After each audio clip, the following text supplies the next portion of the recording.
My husband and I decided to visit the orphanage that my mother lived at for most of her childhood. She was placed in the orphanage at 5 years old.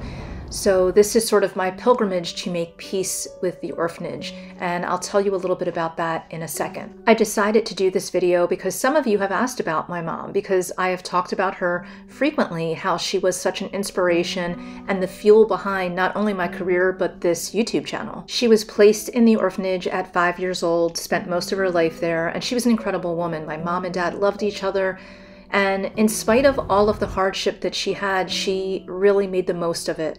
So I want to tell you a little bit about her and a little bit about why this healing process was so important to me. So I needed to do this journey because my mother had told me some negative experiences that she had in the orphanage, but also that she always felt indebted to the orphanage. So it was really important for me to go there. When she was 72 years old, she pointed out the gymnasium that she used to go to, and that is a picture of it right there. And you're going to see different shots of the orphanage and the gate that my mom used to look at and hope that people would drive through. It's still there, even though you can't enter in that space.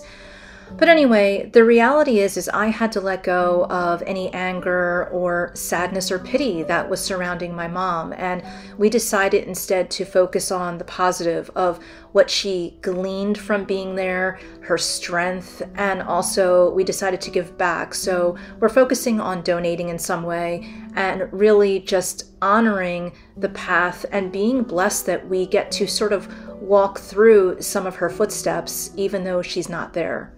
I think that they did a great job at preserving as much as possible. I think it's really beautiful.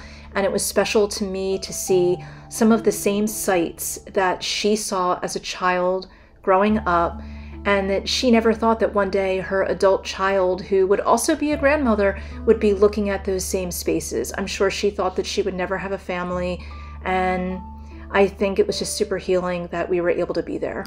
My mother's last words to me when she was dying, when she was 72 years old, really just a few months after I took her here and she was able to point out the rooms that she used to look out the windows and so forth, were just to love and forgive.